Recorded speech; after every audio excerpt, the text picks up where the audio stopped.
आयोजकों अभिनंदन।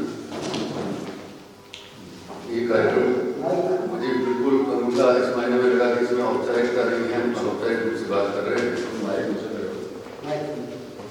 ऊपर कर लीजिए, ठीक है, थोड़ा ठीक कैसे खड़ा हो? नहीं ये कर देगा ठीक। नहीं हो गया हो गया। तो बहुत अनौपचारिक ढंग से ही आयोजन है और बल्कि अच्छा होता कि गोल मेज की तरह बैठते हैं। उसमें क्या होता है कि सबके चेहरे आपस में एक दूसरे के दिखाई देते हैं। इसमें जो पीछे बैठे हैं उनको पीछे के लोग पीछे, आगे बैठे लोगों के चेहरे नहीं दिखाई देते हैं, तो सब लोग एक तरफ एक चेहरा देखते हैं। तो और अनौपचारिकता हो जाती है अगर इस तरीके से घेरे में बैठ के बात होती है, जो आमतौर पर संगोष्ठियों में कई संगोष्ठियों में देखा भी है। पर इस तरह से सिलसिला मैं काफी दिनों बाद उसमें शरीक हुआ। बीकानेर में जब मैं रहता था, पढ़ता था और आचार्य जी के सानिध्य में चरण माता हरीश पादानी नाम देवाचार्य पिछले वगैरह पूरा एक परिवेश जो वहाँ था और वहाँ संगोष्ठियाँ होती रहती थी। तो इसी किस्म से संगोष्ठियाँ थी अनौपचारिक रूप से, उसमें गुलदस्ते देना और बाद में प्रशस्ति पढ़ना और बड़ा औपचारिक सा जैसा बना दिया जाता है। और कई जगह तो अभी भी कल मुझे जिक्र भी रहा था, सरस्वती वंदना से आप शुरू करते हैं और संगीत के किसी शिक्षक को और जो संगीत की विद्यार्थी हैं उनको ले आते हैं, 5-7 बेचारे वो वहाँ पे करते हैं। और फिर कई एक धर्म से जुड़े हुए जो भी उपक्रम होते हैं उनको भी किया जाता है। तो मैं मानता हूँ कि अगर संविधान हमारा सभी धर्मों की बात करता है तो चीज़ें मैं जितनी मानता है, अगर कोई सार्वजनिक आयोजन होता है, निजी आयोजन होता है तो सबको अपनी उसकी आज़ादी है। लेकिन यहाँ सचिवालय में भी मंदिर हैं, थानों में भी मंदिर हैं, सब जगहों पे, और उन सरकारों ने बनाए हैं जिनका प्रत्यक्ष रूप से कोई इस तरह से धार्मिक प्रतिबद्धता जाहिर नहीं होती थी। तो इस किस्म की औपचारिकताएं जो हैं वो होते रहने की परंपरा है, इसको इस आयोजन ने उसका त्याग किया। और दूसरा ये भी है कि कई विचारों के लोग इसमें शरीक हैं, आपस में जिनके विचार मिलते नहीं हैं, राग विराग भी होगा उस साहित्य में आम है। और बहुत से आयोजन ऐसे होते हैं जो एक विचारधारा विशेष से जुड़े संगठन करते हैं। मैं दिल्ली में आज इस बात को कहता था कि अपनी बात अपने लोगों को सुनाने का बहुत अधिक लाभ नहीं हो सकता है, ताकि ऐसे लोग भी शरीक हों जो दूसरों की बात को सुने, अपनी बात कहें और आपस में मतलब मतभेद तो उनमें भी होते ही हैं जो एक विचार के हों, लेकिन फिर भी लगता है कि हाँ आपस में एक दूसरे से सहमति बना के चलें और अपना एक संगठन का रास्ता बनता है। और इतने संगठन हो गए कि एक शोक सभा नहीं बनी, एक विचार है और उस विचारधारा से संबंधित कई संगठन हैं, तो एक उसमें से कोई लेकर चल बसे तो दिल्ली में अलग अलग शोक सभाएं होती हैं। तो वो भी मैं कहता था कि देखिए तो कितना आपस में राग विराग जो है वो तो दो एक मंच पे आए। एक बार हमारे साथी जो और कवि महत्वपूर्ण मंगलेश कबरा वो एक आयोजन में गए दिल्ली विश्वविद्यालय में, और वो आयोजन राकेश शर्मा ने किया था जो भारतीय जनता पार्टी के सांसद हुए। तो उस आयोजन हुआ तो बड़ी उनको मार पड़ी कि आप वहाँ कैसे चले गए। उन्होंने कहा कि मैं इसके लिए माफी मांगता हूँ, मुझे नहीं जाना चाहिए था। मैंने उस वक्त एक लेख लिखा था आवाजाही के हक में। आप इस सोच रहे होंगे मुझे पत्रकारिता तो बोलना है, मैंने कहा कि आपने अनौपचारिक रूप से कार्यक्रम किया तो अनौपचारिक रूप से अपनी बात कह रहा हूँ। और क्षितिज के बारे में बहुत अच्छा अभी तस्लीम ने कहा, आचार्य ने कहा कि सारी चीज़ें आपके सामने मैं मेरे विचार इन चीज़ों पर रखने में मेरा हिम्मत नहीं है, तो मैं कहूँगा मेरी परिभाषा क्या है, क्या है। लेकिन मैं जो पत्रकारिता कह रहा हूँ आज के हाल पे उस चीज़ पे, तो मैं सोचता हूँ कुछ और चीज़ें भी उस पर जोड़ता चलूँ। तो मैंने आवाजाही के हक में लेख लिखा था, तो जिनके हक में लिखा था उनको ही नहीं पसंद आया। उन्होंने नहीं वो ठीक है, उन्होंने माफी मांग ली, नहीं जाना चाहिए। मैंने तो नहीं जाना चाहिए, मतलब आवाजाही जो है रहनी चाहिए। कम से कम उन लोगों के कानों में भी ऐसी चीज़ तो कभी पड़े जो हमेशा भांति पति किस्म की चीज़ें पढ़ते और सुनते रहते हैं, उनका भी एक ऐसा ही समुदाय है। हम मानते हैं कि हमारा प्रगतिशील, हमारा बहुत ही विचारोत्तेजक किस्म का समुदाय है, तो हमारी बात उनके कान में पड़ जाए और उनकी बात हम सुनने से मतलब नहीं कि हम उनको विचार के हो जाएंगे, लेकिन हम जाएंगे नहीं और अपना ही एक समुदाय बनाते रहेंगे। तो इसी चक्कर में छोटे छोटे बहुत सारे समुदाय हैं। ये आयोजन उन सबको इस तरह से अगर जोड़ने की कोशिश करता है, प्रियव्रत जी इसकी चेष्टा कर रहे हैं, तो मुझे लगता है कि ऐसे आयोजन होने चाहिए। ऐसे आयोजन वात्स्यायन जी ने भी आगे जी ने जब वत्सल निधि की स्थापना की और इसमें सबसे पहले प्रियव्रत जी से मेरा परिचय हुआ था। हम लोग पहला जो आयोजन था वो तो वत्सल निधि का लखनऊ में था 1980 में, 81 में। आचार्य जी, सिंघाव निजाम साहब, निर्मल वर्मा, रघुवीर साहब, जितेंद्र शाही, ओंकार नाथ श्रीवास्तव, डॉक्टर देवराज, कौन व्यक्ति उसको कैसा रजवा नहीं था मतलब। और उसके बाद जबलपुर में जो हुआ था उसमें प्रियव्रत जी आए थे और अभी जब प्रियव्रत जी ने मुझको फोन किया तो मुझे उसी वक्त उनकी तस्वीर मेरे दिमाग में बनी हुई थी। तो चढ़ाते हुए एक बैठक में आते थे तो मुझको लगा कि इतनी मेहनत करके हमारे राज्य में ये कार्यक्रम कर रहे हैं, तो मुझे अंदाजा नहीं था कि शायद ज़्यादा लोग नहीं हैं। साहित्य के आयोजन में दिल्ली में मैं तो 30 साल से देख रहा हूँ, 25-30-40 इससे अधिक का तो कहीं माहौल भी नहीं है। मतलब कुछ जगह इंडिया इंटरनेशनल सेंटर में छोटे हॉल हैं, अधिक से अधिक 100 की संख्या वाले रखते हैं, 40-50-60 लोगों की तादाद होती है, पर वो महत्वपूर्ण बात नहीं है। आज के दौर में तो चूंकि इलेक्ट्रॉनिक ऐसे तकनीक आ गई है कि चीज़ें आप रिकॉर्ड करके और व्यापक समुदाय बाद में भी उसको पहुँचा सकते हैं, साथ के साथ आपके हाथ में पहुँचा सकते हैं। तो ये आयोजन आपने इतना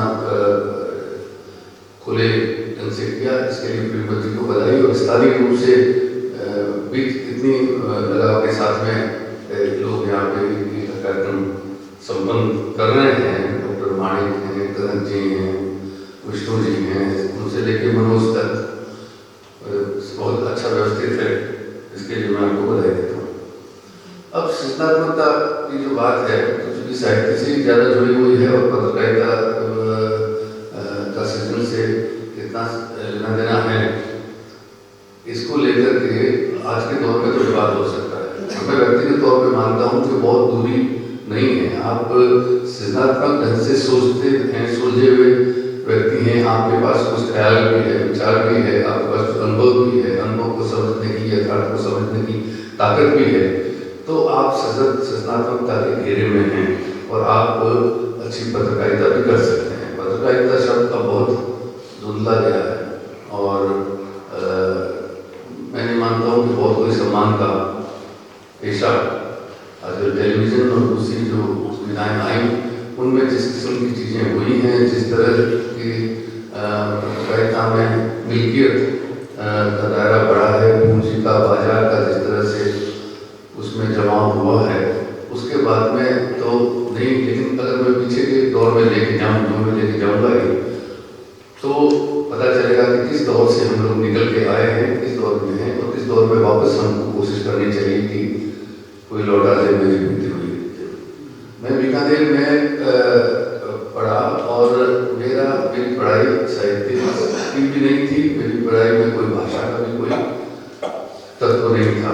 मैंने ऐसा कोई विषय मैंने नहीं पढ़ा, तो सीधे मैंने वाणिज्य में, कॉमर्स में, व्यावसायिक शासन, बिजनेस एडमिनिस्ट्रेशन में की। तो कई बार लोग हैरान होते हैं फिर आप पत्रकारिता में कैसे आ गए। फिर भाषा में मेरी दिलचस्पी इतनी अधिक हुई कि मैंने खूब पढ़ा और बाद में दूसरों की त्रुटियाँ भी निकालने लगा। तो अखबार के पेशे में संपादक होने के बाद ये मेरा दायित्व है कि अखबार की भाषा अच्छी हो। तो आपकी अपनी भाषा अगर खराब है और आपको अच्छी शब्दावली आपके पास में नहीं है, अभिव्यक्ति आपके पास नहीं है और त्रुटियाँ जो है वो तो बहुत बुनियादी चीज़ है। आप अगर त्रुटिपूर्ण भाषा लिखते हैं तो फिर आप पत्रकारिता या लेखन में कहीं भी जाने के काबिल नहीं है, क्योंकि आपका मुख्य उपकरण टूल भाषा है। पत्रकारिता में भी, साहित्य में भी, उसी से आप रचते हैं, सृजन करते हैं, जानकारी भी देते हैं और खबरों में तो सृजन नहीं करते हैं, लेकिन सृजनात्मक मानस आपके पास चाहिए ताकि आप चीज़ों को सही परिप्रेक्ष्य में देख सकें और लोगों तक उसको संप्रेषित कर सकें। तो बीकानेर में मैंने कॉमर्स की पढ़ाई की और चूँकि साहित्य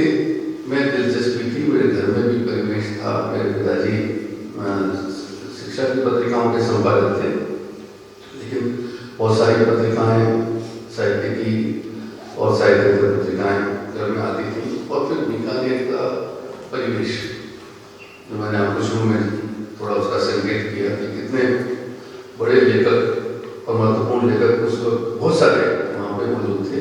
फिर थिएटर भी बहुत होता था, रंगमंच, तो मैंने थिएटर भी वहाँ पे काफ़ी किया। तो पढ़ाई तो कॉमर्स की चलती रही, लेकिन मैं वहाँ पे लेखकों के साथ उठता बैठता रहा और थिएटर भी, रंगमंच भी बहुत किया। रंगमंच में सक्रिय रहा, मैंने नाटक लिखा भी। नंदकिशोर आचार्य जी का नाटक किसी और का सपना, उसका पहला निर्देशक मैं था।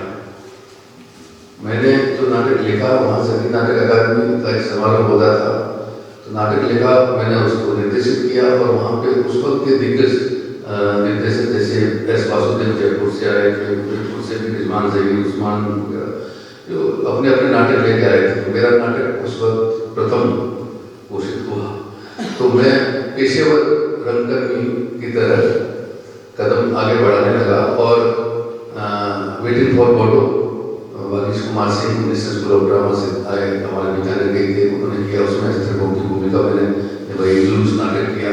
इतना थिएटर किया कि फिर मैं नेशनल स्कूल ऑफ ड्रामा में चला गया। उन्होंने मुझको लिया नहीं, क्योंकि बीवी कारंत निर्देशक थे और उनका ये विचार था कि हर विचार विधा में पारंगत होना चाहिए जो व्यक्ति थिएटर में आना चाहता है। तो उन्होंने मुझको कहा कि नाच के दिखाइए। नाचना मुझको नहीं आता, और आप अंदाज लगा सकते हैं कि अगर मैं नाचने की कोशिश करूँ तो क्या होगा। तो उसमें सर्वेश्वर दयाल सक्सेना जी भी इंटरव्यू लेने वालों में थे। बाहर आए तो सर्वेश्वर जी बाहर ही खड़े थे मोड़ पर मंडी हाउस के, मुझे अपने घर ले गए। मैं दिनमान में भी लिखता था और रंगमंच पर तो खैर जो भी गतिविधि होती तो उसको लेके भेज देता था, दिनमान में सब जाती थी। तो मुझे घर ले जाकर उन्होंने कहा कि तुम्हारी इतनी अच्छी भाषा है, पत्रकारिता में तो करियर बन जाएगा। और ये थिएटर में तो चूंकि व्यक्तिगत तौर पर उन्होंने राय कही थी, पर उन्होंने बहुत व्यावहारिक ढंग से कहा था कि थिएटर में तो कुछ लोग यहाँ पे कुछ दिन दिखते हैं, उसके बाद में सिनेमा में चले जाएंगे, तो थिएटर जो है वो कितना निभ पाएगा। तो मैंने उसी वक्त ही त्याग कर दिया था कि उन्हें मैं फिर पत्रकारिता कई चूंकि मैं कर रहा था। और आचार्य जी का साप्ताहिक मत भी था, उसमें मैं लिखता था। शुभ खटवा बीकानेर के बड़े संगीता पत्रकार थे, सप्ताहांत साप्ताहिक निकालते थे, उसमें भी लिखता था। तो सरस्वती ने मेरा मानस बदल दिया। हो सकता है कि उस समिति में तय हुआ हो इसको नहीं लेना है, तो उन्होंने कहा कि इस दिन से करें, पर मुझको लगा कि मेरे हित में ये बात कह रहे हैं। उनका कहना है कि ये, तो मैं पत्रकार जो बन गया, और मुझे वरना मैं थिएटर में जाना चाहता था। ये मैंने व्यक्तिगत अपना हवाला इस बात से दिया, इसलिए दिया कि पत्रकार का सरोकार लेखन से, रंगमंच से, सिनेमा से, पेंटिंग कला से, लोक कलाओं से, इन सब चीजों से रहना चाहिए। जरूरी नहीं कि साहित्यकार का सबसे हो, लेकिन एक पत्रकार का तो होना जरूरी है। क्योंकि आप जब समाज में हैं और आप चाहे अखबार या आप उसके बाद में अलग अलग जो माध्यम आते रहे, किसी भी माध्यम में काम कर रहे हैं, लेकिन पत्रकारिता में ये एक व्यापक नजरिया, और जरूरी हर कोई अनुभव करने वाला ही हो, थिएटर ही करता हो या लेखक भी हो, और सिर्फ साहित्यकार पत्रकारिता में आते रहे। कोई दौर में तो साहित्यकार बहुत आते थे, और कुछ लोग जो कि साहित्य से थोड़ी घृणा करते थे वो कहते थे इस पत्रकारिता को बर्बाद नहीं लोगों ने किया। कुछ लोग ऐसे भी थे जो साहित्य में रहे और बाद में पत्रिकाओं के संपादक हुए। तो जो दिनमान अगे ने निकाला, जो दिनमान रघुवीर साहब ने निकाला, लेकिन जो दिनमान कन्हैयालाल नंदन ने निकाला बिल्कुल अलग किस्म का था। तो कई लोगों के कारण जो है वो ऐसी छवि लोगों की बनी, या साहित्य से उन लोगों का जो भी जुड़ाव था उसकी वजह से लोगों ने ऐसी धारणा बनाई। मेरा मानना यह है कि साहित्यकार होना तो जरूरी नहीं, लेकिन साहित्य से अगर रिश्ता नहीं है पत्रकार का, कलाओं से रिश्ता नहीं है, उसकी समझ उसको नहीं है, तो उसको भाषा की समझ नहीं हो सकती और उसको यथार्थ की समझ भी नहीं हो सकती। एक अच्छी फिल्म देख करके हमें चाहे वो कल्पना से ही बनाई गई हो और कोई अच्छी साहित्य कृति जो भी कल्पना ही होगी, लेकिन जो भी साहित्य का अपना यथार्थ है, कल्पना भी अपने आप में एक यथार्थ है, और उससे जो हासिल होता है, एक समझ, एक दृष्टि यथार्थ की, वो पत्रकार के लिए बहुत जरूरी है। वो चीज़ जो मैंने बीकानेर के हवाले से कहा कि थोड़ी बहुत मुझको मिली है, मैं अच्छा पत्रकार बना या बुरा पत्रकार भी नहीं जानता हूँ, लेकिन पत्रकारिता में सफलता तो मुझको मिली, क्योंकि मैं इतवारी पत्रिका बहुत कम उम्र में, जब मैं 23 साल का था तो मुझे उसका काम करपुर सिंह पुलिस जी ने सौंपा, फिर बीकानेर की राजधानी पत्रिका का संस्करण का मुझे जिम्मा सौंपा। उसके बाद में इंडियन एक्सप्रेस समूह का जो जनसत्ता है उसके स्थानीय संपादक होने का मौका मिला चंडीगढ़ में।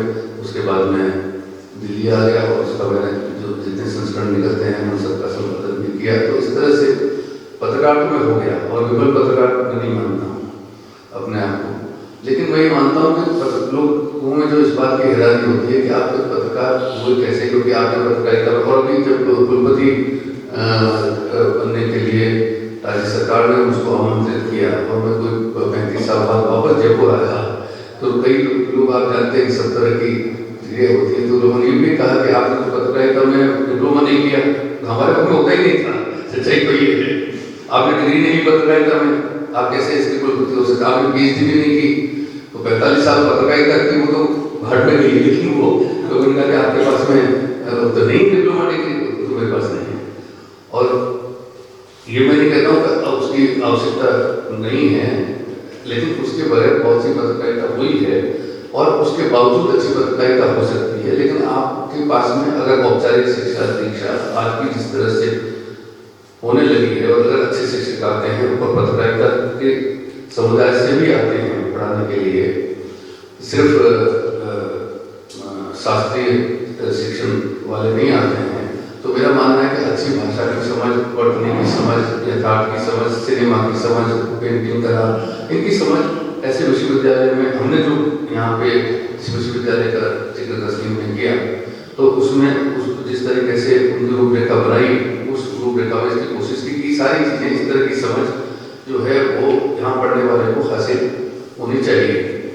तो ये जो पत्रकारिता का मैं बताता हूँ कि इस किस्म का, मैं अपने थोड़ा सा संस्मरण भी आपको सुना रहा हूँ अपने, और अपनी बात जो कहना चाहता हूँ उसका अंदाजा लगाया कि मैं क्या कहना चाहता हूँ। कि पत्रकारिता में इस तरह का सृजनात्मक जुड़ाव तभी है जब आपकी रुचि भाषा में सबसे पहले हो। सिर्फ इसलिए नहीं कि आपको रोजगार चाहिए और आपको पत्रकारिता में रोजगार मिल गया, और आप आज तो डिग्री वगैरह की वजह से थोड़ा आसान भी हो जाए, जो देखते हैं आपके पास पत्रकारिता की डिग्री है, वो कोई बहुत बड़ा आधार नहीं है। साबित आप उससे होगा कि आपके पास में अच्छी भाषा है कि नहीं। और मेरा ये मानना है कि अच्छी भाषा साहित्य से, सिनेमा से और कलाओं की समझ से, मतलब पेंटिंग देख करके आप ये कहें इसमें इससे कहाँ भाषा हासिल होती है, ऐसा नहीं है। जब आप पेंटिंग देखते हैं, अगर आप कोई अमूर्त चित्र को देखते हैं और उसमें आप उसमें रंगों का खेल, आकारों का खेल चीजें, तो आप सोचते भाषा में हैं। जो कुछ आप देख रहे हैं एक भाषा में आप सोचते हैं और अपने ढंग से आप उस कलाकृति को समझने की चेष्टा कर रहे हैं। इसी तरीके से अगर आप साहित्य में दाखिल हो गए पाठक के रूप में, रंगमंच में एक दर्शक के रूप में दाखिल हो गए, आप एक सिनेमा के प्रेक्षक के रूप में दाखिल हो गए, आपके पास एक भाषा नहीं है तो आप उसमें वो समझ नहीं सकते जो आप देख रहे हैं। तो एक भाषा का सृजन आपके भीतर बनता है, और वो जो चीज बनती है, अगर आप पत्रकारिता के पेशे में हैं तो मेरा मानना है कि ये सृजनात्मकता का जो नेवत है ये एक अच्छा पत्रकार बनाने में मदद करता है। दुर्भाग्य से आज के दौर में ये सारी चीजें जो कह रहा हूँ, मुझे लगता है कि गोष्ठी का ताल्लुक सृजन से है तो मैंने सृजन से जोड़ दिया, ऐसा नहीं है। लेकिन आज के दौर में ये चीज करना हास्यास्पद लग सकता है, क्योंकि किसी की दिलचस्पी, किसी की, मतलब ऐसे लोग जो अफवाह नहीं होंगे, आप जिनको कहेंगे कि उन्होंने टॉल्स्टॉय को पढ़ा है, उन्होंने शेक्सपियर को, खैर बहुत ही दूर की चीज है। और हमारे अगर हिंदी पत्रकारिता कर रहे हैं तो उन्होंने हिंदी के साहित्यकारों को पढ़ा है, और पेंटिंग तो बहुत दूर की चीज होगी। सिनेमा की बात करें, हम ये कहें कि उन्होंने तो वो को देखा आइंस्टाइन को, टार्कोव्स्की को, कुरोसावा, सत्यजित रे को भी, या ऋत्विक घटक को भी, मेरा मानना ये है कि आप 100 पत्रकारों की सूची बना लीजिए कि साहब ये हमारे कस्बे के हैं, ये हमारे राज्य के हैं, ये हमारे देश के हैं। उनको आप पूछिए कि आपने कितना कोरोसावा देखा है, कितना थ्रूपुट देखा, कितना तारकोव्स्की देखा। मैं कहता कईयों को नाम भी नहीं पता उनको कि डिस्लावस्की कौन है। अब आप बोले कि डबल लाइफ ऑफ वेरोनिक, वो तो कहेंगे कि मुझे पता नहीं कि कौन है। पहले ऐसा नहीं था। अगले दिनमान में बहुत सारी कतरनें मेरे पास में है जिसमें वो कहीं तो छवि भी नहीं है। उन्होंने मूर्ति कला पर लिखा, चित्रकला पर लिखा, सिनेमा पे रघुवीर साहब लिखते थे, मंगलेश जी लिखते थे, विराट को लिखते थे। पत्रकारिता में, और ये साहित्यकार थे, पर साहित्यकार को लिखना थे, जरूरी नहीं सिनेमा पे लिखें, वो पेंटिंग पे लिखें, लेकिन ये चीजें आपस में जुड़ी हुई हैं। क्योंकि कहीं न कहीं मैं ये कहता हूँ कि पत्रकारिता सृजन नहीं कर रही है, लेकिन एक सृजनात्मक तेवर उसमें जरूरी है। और उस सृजनात्मक तेवर आपको अर्जित होता है सृजन के करीब जाने से। और अगर पत्रकार सृजन के करीब नहीं है और सिर्फ इतना ही सोचता है कि यहाँ हत्या हुई, बलात्कार हुआ, एक नेता ने ये कहा, दूसरे नेता ने ये कहा, कल क्या होगा, ये करना है, तो मेरा मानना है कि फिर वो पत्रकारिता गर्त में जाएगी जैसे जा रही है। इस दौर में जो पत्रकारिता है, इस पत्रकारिता का अंदाजा उस दौर में जब मैं दाखिल हुआ था तो सर में आता भी नहीं, क्योंकि उस वक्त पत्रकारिता इसलिए आकर्षित करती थी, बहुत समझदार लोग पत्रकारिता में थे। हालांकि पत्रकारिता में पैसा नहीं था, बाद में पैसा हुआ। और जब मैंने शुरू किया था 1980 में, तो उस वक्त 600-650 रुपया की नौकरी ठीक ठाक मानी जाती थी। मैंने जब वहाँ पे कपूर सिंह पुलिस जी ने मुझको आमंत्रित किया तो मैंने इतना ही अंदाजा लगाया था कि इतना पैसा मिलेगा, लेकिन उस वक्त जो है वो थोड़ा सा बदलाव आना शुरू हुआ था और तनख्वाहें लोगों की 1000 रुपया, 1200 रुपया इस तरह से होने लगी। फिर मैंने देखते देखते 5000 रुपया भी हुआ, 50000 रुपया भी हुआ, 5 लाख रुपया भी हुआ। तो मेरे दोस्त जो टेलीविजन के एंकर हैं उनको भी 12 लाख रुपया एक महीने का मिलता है, जो मेरे ख्याल में अधिकारियों को भी नहीं मिलता है। तो पैसा तो बहुत आ गया। और जैसा कि पराड़कर जी ने एक बार कहा कि आने वाले दौर में पत्रकारिता में बड़ी चमक होगी, पत्रिकाएं, तब तो पत्रिकाएं टेलीविजन वगैरह था नहीं, उनकी छपाई भी बहुत अच्छी होगी, पर उनमें विवेक नहीं हुआ, खत्म हो गया। क्योंकि बाजार आएगा, चीजें ज्यादा बिकेंगी तो उसके साथ साथ ये चीजें आएंगी, पर उन्होंने जितना सोचा था उससे 1000 लाख गुना ज्यादा कबाड़ा बर्बादी हो चुकी है।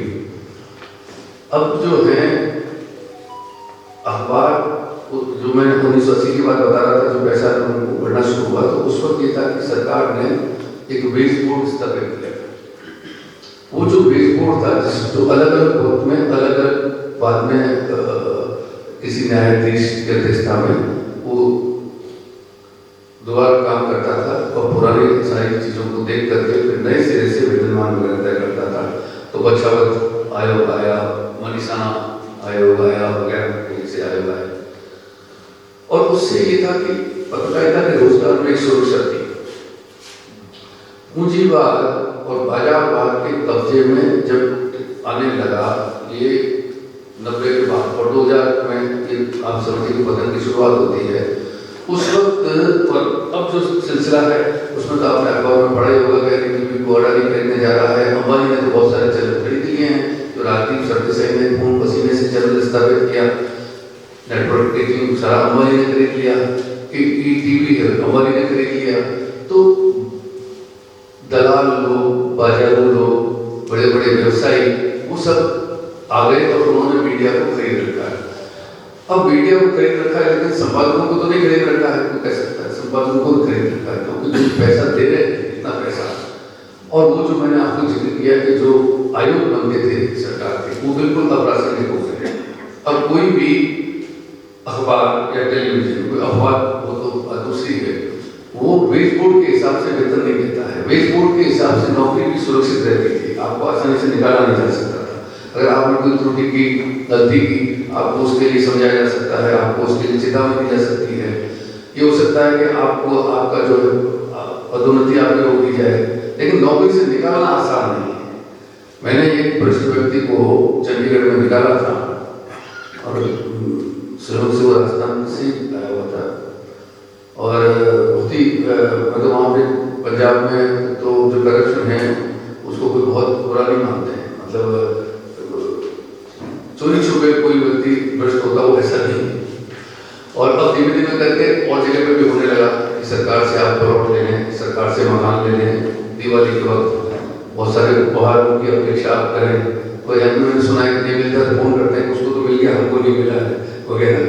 तो ये जो चीज़ें हैं, पर उस व्यक्ति का जो भी सिलसिला था, मैंने जो मैनेजमेंट को कहा कि इस व्यक्ति को अखबार में नहीं रहना चाहिए, वरना जनसत्ता के साथ साथ खराब होगी। तो मैनेजमेंट ने वकीलों को भी बुलाया, सारी बात की, उन्होंने निकाल नहीं सकते हैं। वेज बोर्ड जो है उसके मुताबिक आपको इसको पहले निलंबित करना होगा, लेकिन वकीलों ने कहा कि निकाल नहीं पाएंगे, क्योंकि निकालने के लिए साबित करना बहुत मुश्किल होगा कि ये व्यक्ति बर्खास्त करने के काबिल है। हालांकि बाद में मैं भी उस वक्त जिद के उसमें था और उसके भी मतलब के कई हिस्से थे, तो अंततः वो बर्खास्त ही हुआ, उसने अपील भी नहीं की किसी हाईकोर्ट वगैरह में जा करके। तो पर ये जो बर्खास्तगी वाला है, इसलिए कितना मुश्किल है मैं जानता हूँ। अगर वेज बोर्ड जो है लागू रहता है तो नौकरी बहुत सुरक्षित रहती है। इसको आप पॉजिटिव अर्थ में उस रूप में देखिए कि अगर आप अच्छा काम कर रहे हैं तो कोई व्यक्ति आपको, या संपादक चाहता है, मालिक चाहता है, वैसा नहीं कर रहे हैं तो रातों रात आपको निकाला नहीं जा सकता, लेकिन बहुत मुश्किल है, निकालना तो लगभग असंभव है। तो इसलिए धीमे धीमे करके मालिकों ने वेज बोर्ड खत्म कर दिया, और सरकारें चूंकि उनकी काबू में मालिक लोग रहते हैं, चाहे उस किस्म से उनको समर्थन मिलता है, नहीं समर्थन करते हैं तो सरकारी एजेंसियां किस तरीके से उन पे छापे मारते हैं, अखबारों में पढ़ते हैं, कभी भास्कर पे छापा पड़ा, कभी किसी और पे पड़ा, न्यूज क्लिप पे पड़ा, और उनको डराया जाता है, धमकाया जाता है। और मालिक अगर काबू में है तो उनका काम हो जाता है, क्योंकि मालिक अब कॉन्ट्रैक्ट पर पत्रकारों को रखता है। तो ये जो अनुबंध की संस्कृति आ गई कॉन्ट्रैक्ट की, उसमें ये है कि आपको अगले दिन निकाला जा सकता है, ज्यादा से ज्यादा आपको 1 महीने की तनख्वाह दे देंगे, उसके बाद आप घर चले जाइए। वो जो मैंने आपको किस्सा बताया कि एक भ्रष्ट व्यक्ति को निकालने में भी कितना मुश्किल पेश आ सकती है, तो कम से कम ऐसा कानून है जो आपको थोड़ी सुरक्षा देता है। कानून अब लागू नहीं है अस्तित्व में, और सुप्रीम कोर्ट में अभी कोई विवाद है, लेकिन सच्चाई यह है कि सरकार की अगर इच्छा शक्ति न हो तो आप उसको चला नहीं सकते। वो चलता रहा, बहुत अखबारों में चला, मैंने बताया कि मैं खुद मैं आया और बिल्कुल उससे चीज़ें बदल रही थी, लोगों के एक तरीके से पत्रकारिता की छवि भी बेहतर हो रही थी, अच्छे लोग, पढ़े लिखे लोग काफ़ी आने लगे थे, और कुल मिला के लगता था कि अच्छा पेशा है। और फिर इसलिए पत्रकारिता के संस्थान भी बनने लगे, विश्वविद्यालय खड़े होने लगे। लेकिन अब ऐसे परिवेश में जिसमें कॉन्ट्रैक्ट पर, अनुबंध पर आपको पत्रकार को रखना है, तो आप मान के चलिए कि वो वही काम करता है जो उसका मालिक चाहता है, क्योंकि किसी ने मकान ले रखा है, उसको किस्त देनी है, गाड़ी ले रखी है, किस्त देनी है, बच्चों को पढ़ाना है, तो आप बड़ी बड़ी बातें करें, उसको नहीं सुहाती हैं कि सृजनात्मकता, साहित्य, पेंटिंग, उसको ये है कि मैं अपना काम कर रहा हूँ और जैसा मालिक चाहता है वैसा काम उसको करना है। और उसकी वजह से पत्रकारिता का दृश्य जो है बदलना शुरू होता है। तो अब आप टेलीविजन पे आज जो देखते हैं, अखबारों में भी देखते हैं, और बहुत सारा झूठ अब सोशल मीडिया और इलेक्ट्रॉनिक मीडिया के जो नए नए माध्यम आ गए हैं उनमें भी जाहिर होता है।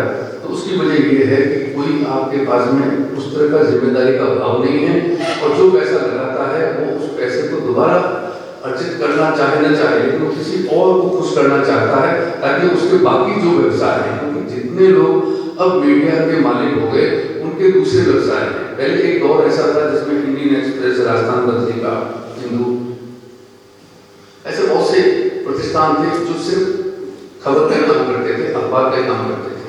अब इनके सब के कोई डीटीपी पे पिक्चर आ रहा है, कोई कारखाना लगा के बैठा हुआ है, कईयों पे तो पहले से अडानी अंबानी वो तो है ही दूसरे व्यवसाय करने वाले, वो अखबार का, टेलीविजन का है और माध्यमों का इस्तेमाल सिर्फ अपने को सुरक्षित रखने के लिए, उनके छापे न पड़े, उन पे इनकम टैक्स और जो भी कर वगैरह जो लगते हैं उससे बचे रहें, और सरकार को भी खुश रखें। तो सरकार की जेब में पत्रकार पहले किस तरह से लाए जाएं, इसके लिए तो बहुत उद्यम करना पड़ता था, पीआर रखने पड़ते थे, और बड़ा इस तरीके से अब कुछ नहीं करना पड़ता है। अब आप उन मालिकों से संपर्क रखिए, उनके जरिए आप अखबारों को खरीद लीजिए। आप समझ लीजिए कि एक तरीके से सरकारों ने अखबारों को खरीद रखा है, और वो जो खरीदे हुए अखबार हैं वो अखबार क्या दिखाएंगे, क्या करते हैं, उसका आप देख लीजिए कि अगर बड़ी दुर्घटना देश में होती है, जैसा कि मोरबी में हुआ, लोग भूल गए। मतलब एक साथ जो है करीब 150 लोग बढ़ जाए और पुल पे के लिए जो पैसा पुराना पुल है उसको ठीक करने के लिए कहते हैं गुजरात मॉडल तो बड़ा अच्छा है विकास के लिए, तो उसके लिए जो पैसा तय किया गया तो पैसा बताते खर्च ही नहीं किया गया। 2 लाख रुपया खर्च किया, 2 करोड़ रुपया दिया गया, 12 लाख खर्च किया, 2 करोड़ रुपया तय था और लोग मर गए। लेकिन उसको टेलीविजन ने कितना दिखाया, अखबारों ने कितना दिखाया, किस तरीके से उसमें बहस हुई, वैसे और चीजों पे होती है। क्रिकेट पे 11 ज्योतिषी बिठा करके अभी टेलीविजन के ऊपर चर्चा हुई बड़ी, उसकी आपने भी सुना होगा। उन सब ने, क्योंकि राष्ट्रभक्ति का देशभक्ति का दौर है और जो नहीं दिखाता अपने देशभक्ति राष्ट्रभक्ति को गद्दार भी समझा जा सकता है, इसलिए ललाट पे ठाकुर जैसे आपको झंडा चिपका के घूमना ऐसी परिस्थिति आ गई। उसमें हर ज्योतिषी भी कह रहा है भारत जीतेगा और भारत हार गया। चलिए गलती की प्रोड्यूसर की, टेलीविजन की इसमें गलती नहीं थी, लेकिन समझदार प्रोड्यूसर होता और बेईमानी उसमें नहीं होती तो एक और बैठक होती, उनको दोबारा बुलाया जाता और इस तरीके से ज्योतिष को एक्सपोज किया जा सकता है कि ये फ्रॉड है या अंधविश्वास है या इनको इसकी समझ नहीं है, जो कि आमतौर पे हो रहा है। ऐसा कोई अखबार नहीं है, इसका श्रेय आप मुझको दे सकते हैं। सर अकेला चल सकता था, मैंने ज्योतिष बंद कर दिया था छापना, रोज छपता था और एक हफ्ते में भी एक दिन छपता था, जो मैगजीन में छपता था मुगली थी, हमने उसको बंद कर दिया था। लेकिन सभी करते हैं, टेलीविजन पे तो रोज ही सुबह सुबह कोई बकवास करता हो, कोई न कोई बैठा मिल जाएगा और कुछ न कुछ कर रहा है।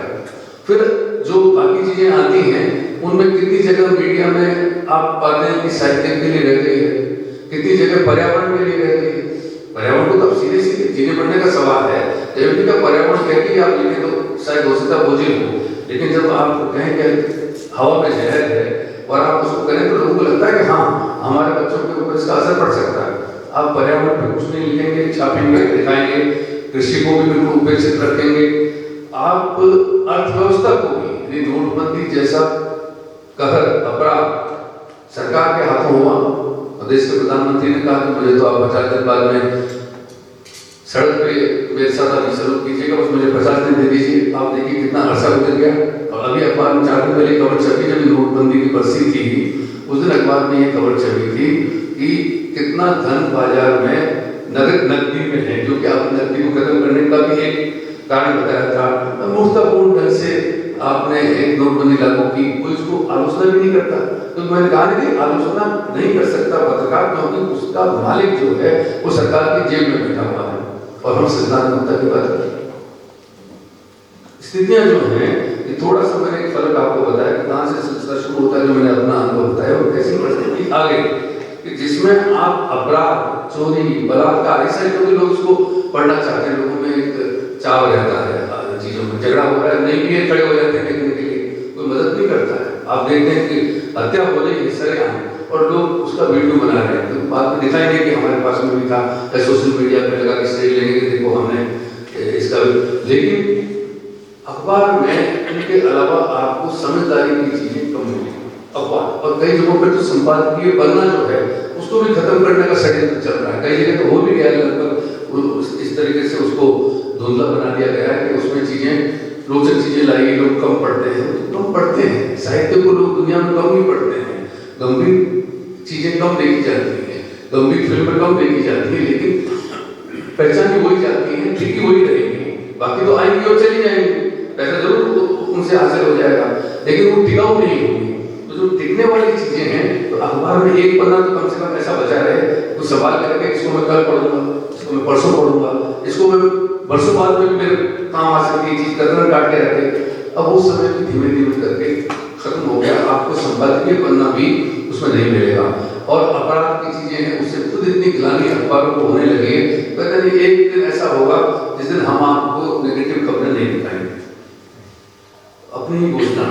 ऐसा तो हो नहीं सकता, तो मोदी का पुल गिर जाएगा, तो उसमें लिख देते हैं कि वो नेगेटिव खबर जो आपको, आपके लिए जानना जरूरी है, कितनी जरूरी है, कितनी जरूरी है तय कौन करता है, क्यों करता है। नेगेटिव पॉजिटिव की बात नहीं है, जो जिम्मेदारी का बोध होना चाहिए मीडिया में वो बोध नहीं है। उसके व्यापारिक कारण मैंने आपको बताए, और व्यक्तिगत तौर पे जो पत्रकार की समझ विकसित होनी चाहिए, जो सरोकार उसमें आना चाहिए, और खासकर ऐसे दौर में जिस दौर में देश जो है ये दिखाओ देशभक्ति के अतिरेक में, राष्ट्रभक्ति के अतिरेक में, चाहे जिसको गद्दार करने में गाय के नाम पे हत्याएं करने पे, सांप्रदायिकता जो है, जातिवाद किस तरीके से होता है। इतने वर्षों बाद में भी मैं शायद राजस्थान आप कहेंगे कि भाई इतना बाहर रहकर के किसी दूध तो नहीं चलाएगा, पर सच में मुझे इतना मैं ईमानदारी से मैं संपर्क में नहीं था। आखिर में मैं पाता हूँ बिल्कुल वैसा ही जातिवाद जो 40 साल पहले देखते थे, उसी किस्म का जातिवाद, उसी ढंग से लोग सोचते हैं, उसी ढंग से शादियाँ होती हैं, उसी ढंग से लोग दूसरों के बारे में राय बनाते हैं। तो समाज का विकास जो है उसमें भी तो पत्रकारिता की भूमिका है। और कई मामलों में साहित्य और कलाओं के मामले में अखबार या टेलीविजन भी ज्यादा असर करते हैं। टेलीविजन जैसा माध्यम या रेडियो जैसा माध्यम ये बहुत प्रभावशाली माध्यम है। अखबार के लिए पढ़ा लिखा होना जरूरी है, टेलीविजन के लिए पढ़ा लिखा होना जरूरी नहीं। इसका मतलब ये नहीं कि वो अनपढ़ लोगों का माध्यम है। जो निरक्षर है अखबार नहीं पढ़ सकते हैं, टेलीविजन देख सकते हैं, आप उनको जानकारी दे सकते हैं, उनको आप समझ दे सकते हैं। तो उनमें आप सांप्रदायिकता के बजाय दूसरी समझ भी तो दे सकते हैं उनको उन माध्यमों के। रेडियो से, रेडियो को आज तक पता नहीं, मुझे समझ में नहीं आता। अगर आप विदेश गए हो, लंदन में, ऑस्ट्रेलिया में, लैटिन अमेरिका में, टैक्सी में बैठते ही आपको आम टैक्सी वाला, तो वो लोग संगीत से ऊब तो नहीं रहे हैं, लेकिन आप लगातार संगीत अगर सुनते तो आपको लगता है कि आपको ऊब होने लगती है, आप लगातार संगीत सुनते नहीं रह सकते हैं। तो वो लोग खूब संगीत सुन चुके, तरह तरह की तकनीक आ गई, और जब चाहे संगीत जो है वो कान में मिलाए हुए देख सकते हैं, सुन सकते हैं। लेकिन अब जो है चलन रेडियो का हुआ है, चैनल 4, आपको एक बहस चल रही है, तो लोग किसी गंभीर मुद्दे पे बहस चल रही है, उसमें बड़े बड़े लोग, नेता भी शहीद हो रहे हैं, संपादक भी, जैसे कि हमारे यहाँ पहले टेलीविजन पे भी कुछ समय तक चला था, उसके बाद ये ज्योतिष इस तरह की फालतू की बहसें शुरू हुई है। तो वहां पर वो जो रेडियो है वो बहुत महत्वपूर्ण भूमिका निभाता है और लोग उसको सुनना चाहते हैं। तो क्या आप अपनी गाड़ी भी चला रहे हैं और आप सुन भी रहे हैं, आप टैक्सी में बैठे हैं आप सुन भी रहे हैं, तो क्या हर वक्त संगीत नहीं सुन सकते? किसी की पसंद का हो सकता है, किसी का नहीं हो सकता, लेकिन चर्चा है वो हर व्यक्ति, समाज का जागरूक व्यक्ति चाहेगा कि वो इस तरह का संवाद हो। उस तरह के संवाद के लिए भारत में रेडियो को आज तक खोला ही नहीं गया।